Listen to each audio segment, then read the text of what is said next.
नमस्कार दोस्तों, आज के इस वीडियो में हम इनकम टैक्स रिटर्न भरने की आखिरी तारीख के बारे में देखेंगे। तो चलिए देखते हैं।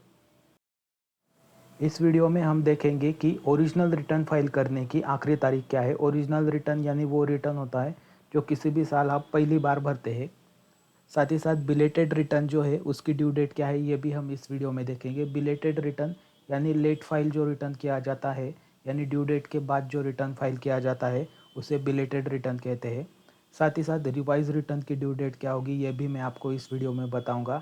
रिवाइज रिटर्न वो होता है जो आपने ओरिजिनल रिटर्न कोई भर के रखा है और आप उसे रिवाइज करना चाहते हैं, तो आपको रिवाइज रिटर्न भरना होता है। उसकी ड्यू डेट क्या है ये भी मैं आपको इस वीडियो में बताऊँगा। साथ ही साथ एक न्यू कॉन्सेप्ट आया है पिछले 1-2 साल में, वो है अपडेटेड रिटर्न। ये अपडेटेड रिटर्न फाइल करने की ड्यू डेट क्या है या आखिरी तारीख क्या है ये भी मैं आपको इस वीडियो में बताऊंगा।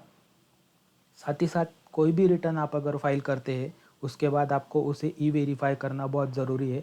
जब तक आप उस रिटर्न को ई वेरीफाई नहीं करते तब तक आपका रिटर्न जो है वो वैलिड नहीं समझा जाता। अगर आप कोई भी रिटर्न ई वेरीफाई नहीं करते, वेरिफिकेशन नहीं करते उसका, तो वो इनवैलिड डिक्लेयर हो जाता है और उस रिटर्न भरने का कोई उपयोग नहीं रहता। इसलिए रिटर्न ई वेरीफाई करने की ड्यू डेट या आखिरी तारीख क्या है ये भी आपको पता रहनी चाहिए। तो चलिए देखते हैं एक एक करके। दोस्तों, ओरिजिनल रिटर्न की ड्यू डेट जो है वो दो हिस्सों में डिवाइड होती है। एक नॉन ऑडिटेड पर्सन के लिए अलग ड्यू डेट होती है और ऑडिटेड पर्सन के लिए अलग ड्यू डेट होती है। तो ओरिजिनल रिटर्न की नॉन ऑडिटेड पर्सनस के लिए ड्यू डेट जो है वो 31 जुलाई है। 31 जुलाई से पहले नॉन ऑडिटेड पर्सनस को जो है वो ड्यू डेट भरनी होती है। ज़्यादातर लोग जो है नॉर्मल इंडिविजुअल एच-यू-एफ-बी या जो छोटे लोग हैं वो नॉन ऑडिटेड केस में जो है वो फाइल होते हैं, मतलब उन्हें 31 जुलाई से पहले जो है वो अपनी रिटर्न जो है वो भरनी होती है। और जो ऑडिटेड केसेस होते हैं, मतलब जिनको ऑडिट रिपोर्ट जाता है सीए के द्वारा, उसमें कंपनी, पार्टनरशिप फर्म वगैरह ये सब आते हैं, तो इसमें उनको ड्यू डेट जो है वो 31 अक्टूबर जो है वो उनकी लास्ट डेट है। ऑडिट केसेस में बहुत सारे बिजनेसेस वगैरह कोई है तो वो आते हैं। प्रोफेशनल्स के लिए 50 लाख के ऊपर अगर उनकी इनकम है तो उनको ऑडिट करना होता है। बिजनेस वालों के लिए 1 करोड़ के ऊपर अगर उनकी इनकम है तो उनको ऑडिट करना होता है। साथ ही कोई अगर प्रिजम्पटिव स्कीम में है और वो 6% या 8% से कम इनकम दिखा रहा है तो उसे भी ऑडिट करना ज़रूरी होता है। और उसके लिए ओरिजिनल रिटर्न की ड्यू डेट जो है वो 31 अक्टूबर है। उससे पहले आपको रिटर्न जो है वो फाइल कर लेनी है। साथ ही साथ एक चीज़ आपको ध्यान में रखनी है दोस्तों, आपको कभी भी आखिरी समय तक वेट नहीं करना है। लास्ट डे तक आपको इंतज़ार नहीं करना है। उससे पहले ही आपको आपका रिटर्न जो है वो फाइल कर देना है, क्योंकि आखिरी दिन तक अगर आप इंतज़ार करोगे तो इनकम टैक्स वेबसाइट पर उसका प्रॉब्लम होता है, बहुत सारा लोड आ जाता है, तो आपको रिटर्न फाइल करने में दिक्कत आ सकती है। इसलिए आखिरी दिन तक आप इंतज़ार मत करिए, उससे पहले ही अपना रिटर्न जो है वो भर दीजिए। बिलेटेड रिटर्न फाइल करने की जो लास्ट डेट है वो 31 दिसंबर है। ये ड्यू डेट जो है वो पहले 31 मार्च हुआ करती थी, लेकिन अभी पिछले साल से उसे कम कर दिया गया है। 31 दिसंबर से पहले आपको बिलेटेड रिटर्न जो है वो फाइल करना है। बिलेटेड रिटर्न मतलब ड्यू डेट के बाद जो आप रिटर्न फाइल करते हैं उसे बिलेटेड रिटर्न कहा जाता है।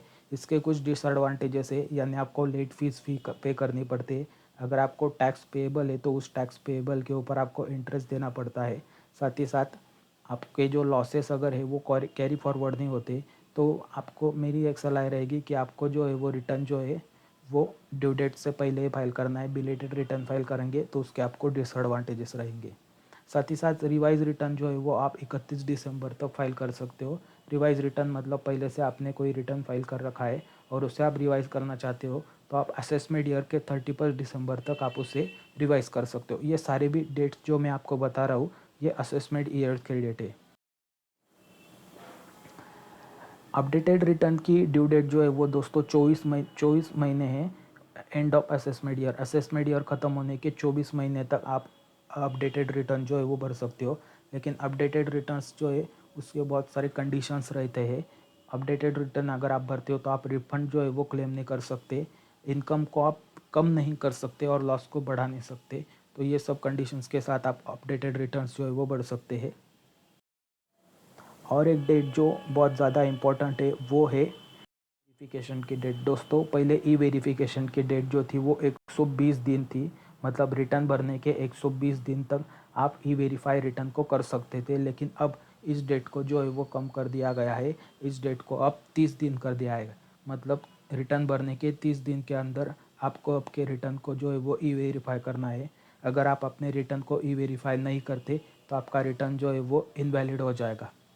इसलिए आपको रिटर्न भरने के कोशिश करनी है कि आपको रिटर्न भरने के तुरंत आपको उसे ई वेरीफाई भी कर देना है। मतलब आपके पार्ट से आपने सारा काम जो है वो कर दिया, फिर आपको टेंशन की और बाद में कोई तकलीफ़ नहीं होगी। थैंक यू दोस्तों। आपको अगर ये मेरा वीडियो पसंद आया हो तो आप मेरे वीडियो को लाइक करिए, साथ ही साथ मेरे चैनल को सब्सक्राइब करिए। मैं अपने चैनल के ऊपर ऐसे ही वीडियो डालता रहता हूँ।